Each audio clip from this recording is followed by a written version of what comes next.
이거 약간 좀 소설 같은 부분인데 잠깐만 좀 같이 한번 좀 읽어보면 좋을 것 같아요. 제가 좀 읽어드릴게요. 이사야의 입장에서 쓴 글입니다. 유다의 멸망을 바라본다. 다른 나라보다 힘이 없어서 망하는 것이 아니다. 모든 나라가 하나님의 손 안에 있다. 그분은 왕 중의 왕이시기 때문이다. 그런데 왜 망하는가? 사명을 감당하지 못해서이다.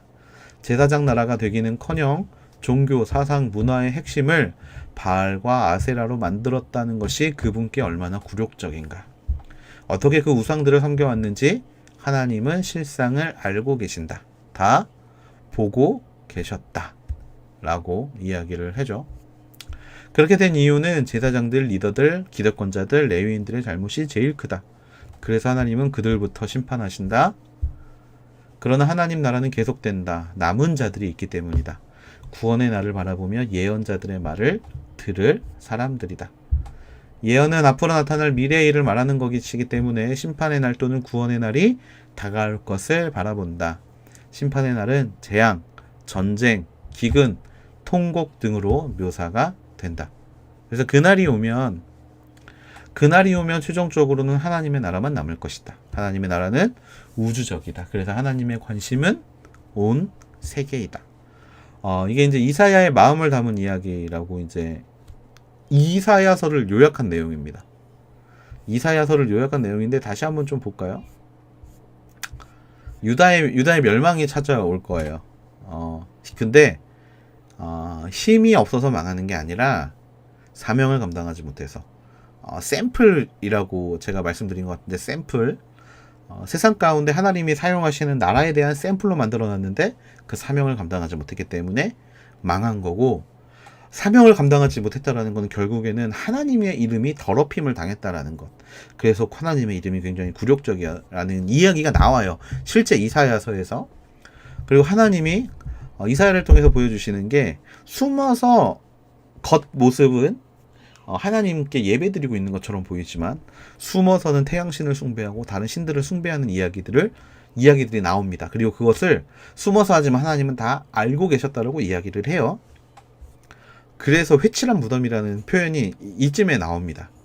그러니까 회칠한 무덤이 뭐냐면 무덤인데 겉으로는 그럴싸하게 꾸며놨지만 속은 사람이 죽은 무덤이잖아요. 그 뜻인데 이 시대의 성소가 이제 그랬기 때문에 그리고 그들이 그렇게 타락할 수밖에 있었던 이유는 리더들의 잘못이 되게 크다. 그래서 하나님은 반드시 리더들을 심판한다. 실제로 포로로 잡혀간 사람들의 대부분은 일반 백성들입니다. 많은 리더들이 죽어요. 이 타이밍에 실제로 죽습니다. 그러나 하나님의 나라는 계속될 거야. 구원의 날을 바라보며 하나님의 예언을 들을 사람이 있다라는, 그래서 남은 자 사상이 처음 나오는 게 바로 이사야서이고요. 그리고 앞으로 다가올 날은 구원의 날이지만 심판의 날이기도 하다라는 거. 그리고 그날이 오면 하나님의 나라만 남을 것이고 하나님의 나라는 이 땅에 한정 지어지는 것이 아니라 온 우주적으로 하나님의 나라를 세워가는 것이다 라고 이야기를 하는 게 바로 이사야서라는 겁니다. 자, 여러분 이것만 기억하시면 이사야서 다 읽은 거예요. 물론 디테일은 챙기셔야죠. 네, 겉핥기로는 다 한 겁니다. 자, 그래서 이제 이사야의 흐름을 좀 잠깐 볼게요. 네, 오늘은 조금 빨리 끝낼 것 같아요. 근데 제가 지금 이렇게 말씀을 드렸지만 읽어야 될 양은 어마어마합니다. 지금 이번 주가 조금 많아요. 읽어야 될 양이. 그래서 여러분 이사야를 좀 신나게 좀 읽으시면 좋을 것 같아요. 자, 그래서 이사야의 흐름을 잠깐 보면요. 첫 번째는 유다의 타락이죠. 유다의 타락을 이야기해요. 쾌락을 일삼던 상소리 나무가 의미하는 것을 기억해라. 이게 무슨 의미냐면 제가 아까 말씀드렸죠. 산당들이 어디에 있었다고? 산에 있었다고.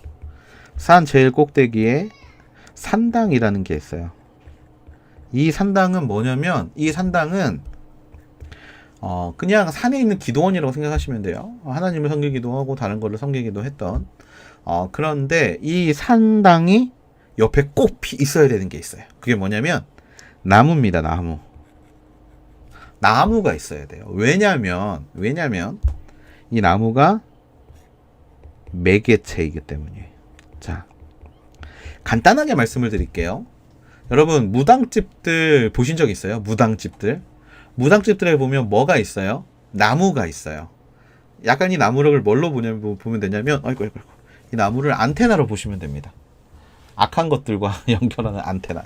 그게 있어야 신이 강림한다라는 그런 생각들을 하고 있어요. 그러다 보니까 거기 뭐 여러 실로 이렇게 잘 보이라고 이렇게 표현해 놓죠. 영접하는 도구로서 나무. 마찬가지였어요. 이스라엘도 이때도 그 나무가 있어야만 돼요. 그래서 신접한 사람들이 그것을 통해서 신을 접해야 하기 때문에 그래서 나무가 있어야 됩니다. 그래서 이 유다의 타락에서 쾌락을 일삼던 상수리 나무가 의미하는 것, 이게 뭘까요? 바로 이제 우상 숭배라는 거예요. 그래서 유다가 왜 타락했냐? 우상 숭배 때문에 타락을 했다. 니네 그냥 타락했어. 그래서 여러분이 잘 아는 이제 말씀이 여기서 나오죠. 소는 그 임자를 알고 나귀는 그 주인의 구유를 알건만은 이스라엘은 알지 못하고 나의 백성은 깨닫지 못하는도다. 네, 그렇게 한탄하면서 시작을 합니다. 자, 유다의 타락. 그 다음에 바로 나오는 게 뭐예요? 여호와의 날. 여호와의 날이 올 거다. 그래서 여호와의 날에 대한 이야기. 그래서 여호와의 날이 임할 것이고 너희들은 다 죽을 거야 라는 말이 나옵니다.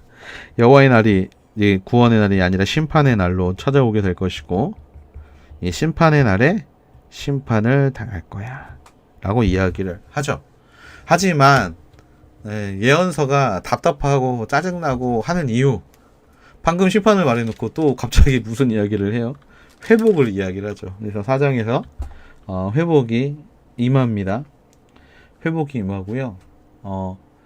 이제 비유가 잠깐 등장을 해요. 하나님의 마음을 이제 알게 되는 이제 비유가 잠깐 등장을 하는데 이 포도원 비유입니다.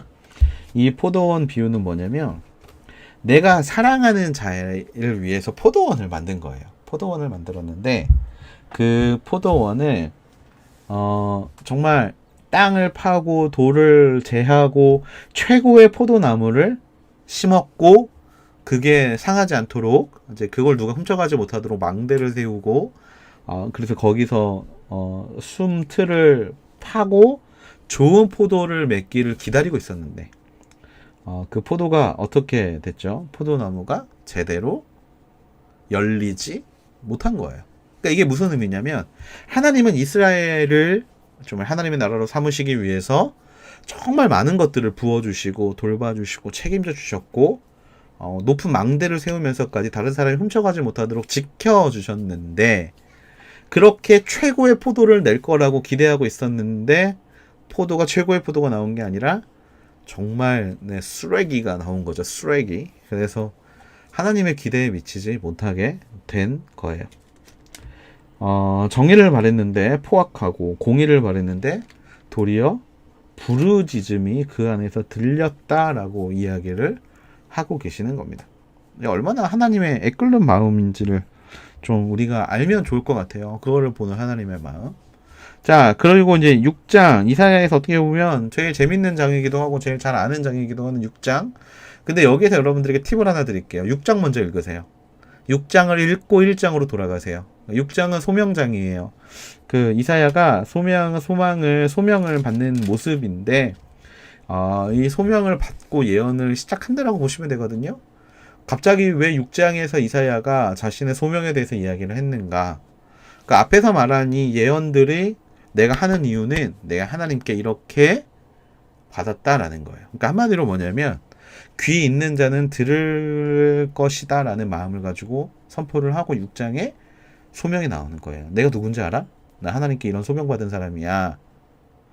이제 앞에를 믿지 않았던 사람들을 위해서 6장을 이야기하지만 앞을 들을 수 있는 사람들에게는 이미 충분한 이사야의 권위와 메시지가 전달이 됐다라는 거죠. 자, 그리고 이사야에서 가장 중요한 장이 어느 장이냐면 바로 7장입니다. 7장. 왜냐면 이 7장에 예수님에 대한 이야기가 나와요. 이 7장에 예수님에 대한 이야기가 나옵니다. 주께서 친히 징조를 너희에게 주실 것이요 처녀가 잉태하여 아들을 낳을 것이요 그 이름을 임마누엘이라 하라. 이 임마누엘이라 하라라는 거 여러분 들어보셨죠? 많이 들어보셨죠? 임마누엘, 예수 그리스도의 탄생을 이야기를 합니다. 예수 그리스도의 탄생을 이야기를 하는데 이 7장부터 이후에 쭉 예수 그리스도의 탄생에 대한 이야기가 나와요. 예수 그리스도에 대한 표현이 굉장히 많이 나옵니다. 그 중에 하나가 9장 6절인데 이는 한 아기가 우리에게서 낳고 한 아들을 우리에게 주신 바 되었는데 그의 어깨에는 정사를 메었고 그의 이름은 기묘자라 모사라 전능하신 하나님이라 영존하시는 아버지라 평강의 왕이라 할 것입니다. 라고 예수님에 대한 여러 가지 예수님을 암시하는 여러 가지 이름들을 보여줍니다. 그 이름들을 잠깐 보시면요. 기묘자라는 뜻은 뭐냐면 정말 기묘한 존재라는 뜻이에요. 인간의 한계를 초월한 신비자가 뭐냐면 메시아는 신성을 가지고 있어요. 그러니까 신비로움, 비범하고 뛰어나고 아무튼 정말 기묘한 이야기. 그러니까 약간 정말 내 머리로 판단할 수 없는 좀 그런 분이시다라는 걸 의미하고요. 기묘자라 모사라라고 해서 말하는 이 모사는 올바른 충고와 참된 조언, 모사. 그러니까 모사가 왜 삼국지 같은 데 보면 옆에서 조언해 주는 사람 있잖아요. 그러니까 이 모사. 그 모사를 예수님으로 표현했는데 메시아로 올바른 충고, 그다음에 참된 조언. 한마디로 인간을 구원할 만한 지혜를 가지고 있어서 끊임없이 우리에게 말씀해 주시는 분이다. 그래서 기묘자, 모사, 그리고 전능하신 하나님, 능치 못함이 없는 하나님, 영존하시는 하나님, 그래서 영원히 존재하시는 하나님, 마지막 평강의 왕, 그래서 샬롬을 보여주시는 왕, 우리 모두에게 평강을 주시는 왕, 그분의 통치하는 나라는 화평과 기쁨과 안식이 넘쳐나는 평화의 나라라는 사실, 바로 이 메시아를 암시하는 이름들이 여기에서 나옵니다. 그래서 한번 보시고 체크해 보시면 좋을 것 같고요. 자, 9장에서부터 제2의 출애굽기가 이제 시작이 됩니다. 출애굽기는 모세가 이끌고 나왔지만 제2의 출애굽기는 누가 그 일을 감당하느냐? 바로 메시아가 그 일을 감당하게 된다라는 거죠. 이 제2의 출애굽기에 대한 것은 이제 예수님이 오신 이후에 일어나는 일들인데 어떤 일이 벌어지냐면 원래 애굽에서 탈출하잖아요. 제2 출애굽기는 세상에서 탈출해서 하나님의 나라의 완성을 이루어가는 출애굽기가 시작되실 것이고 그 헤드가 누구다? 예수 그리스도 메시아라는 사실.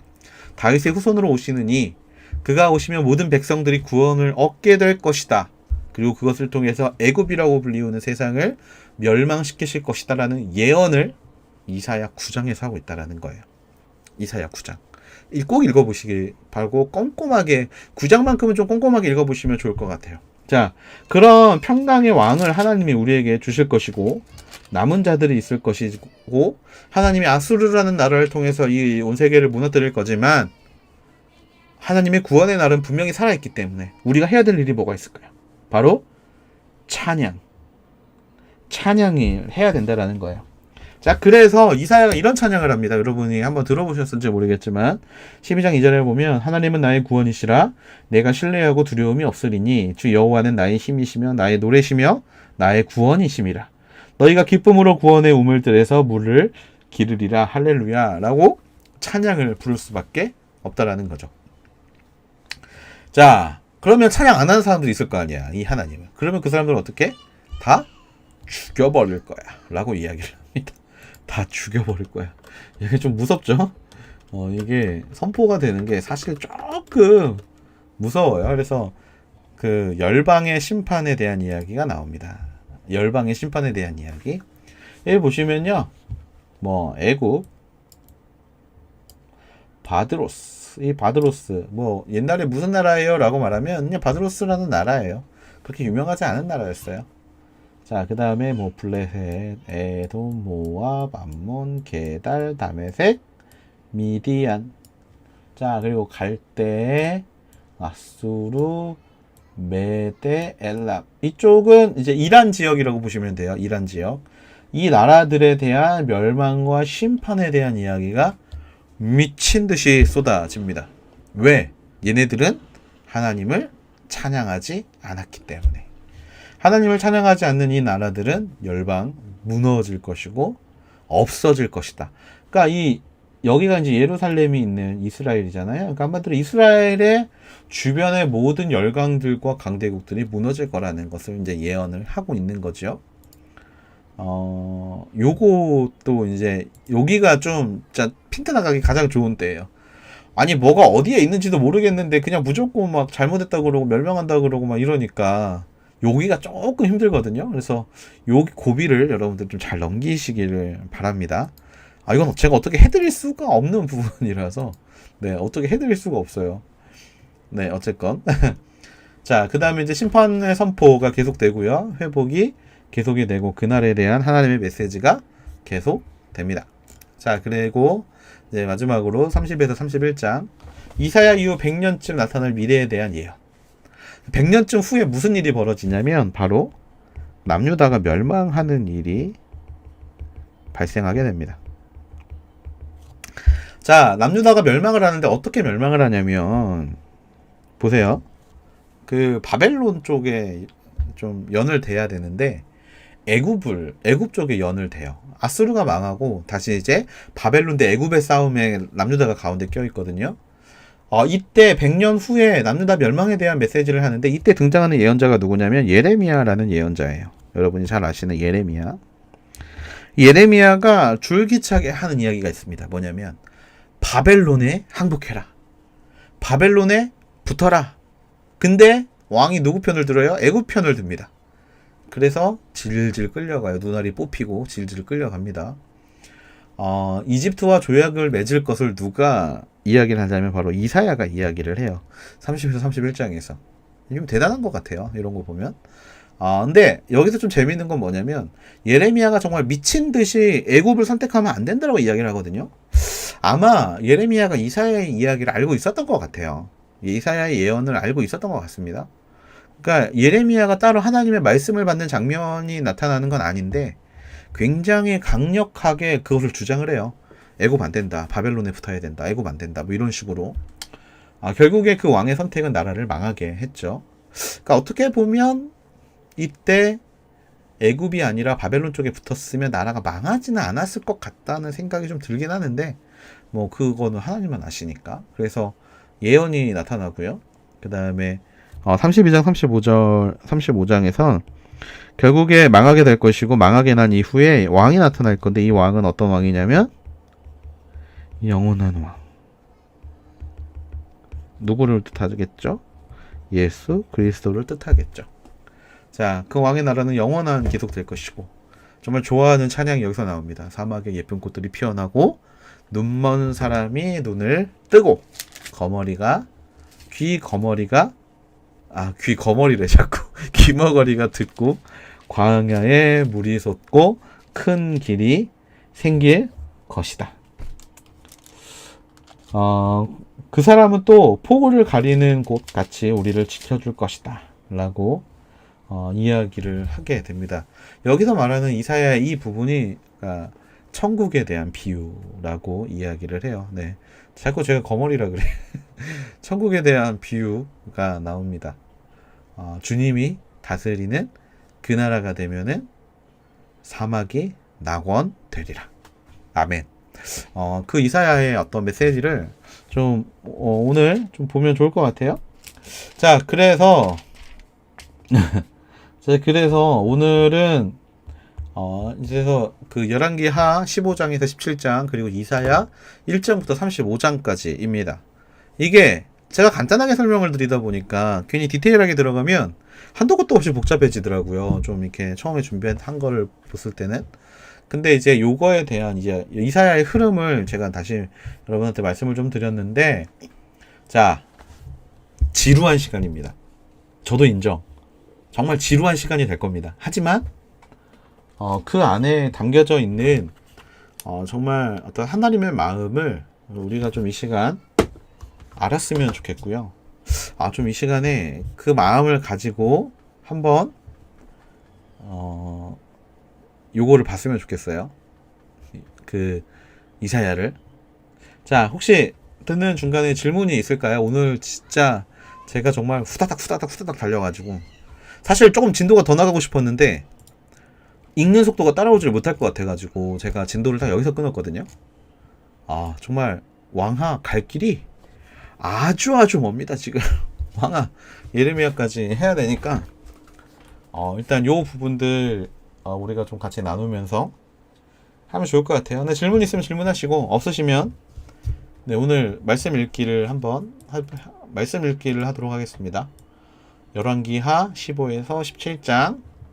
그 다음에 이사야, 공포의 이사야 1장부터 35장까지. 혹시 질문 있으실까요? 네, 질문이 없으신 걸로 알고 그러면 지금부터 성경 읽기를 시작하도록 하겠습니다.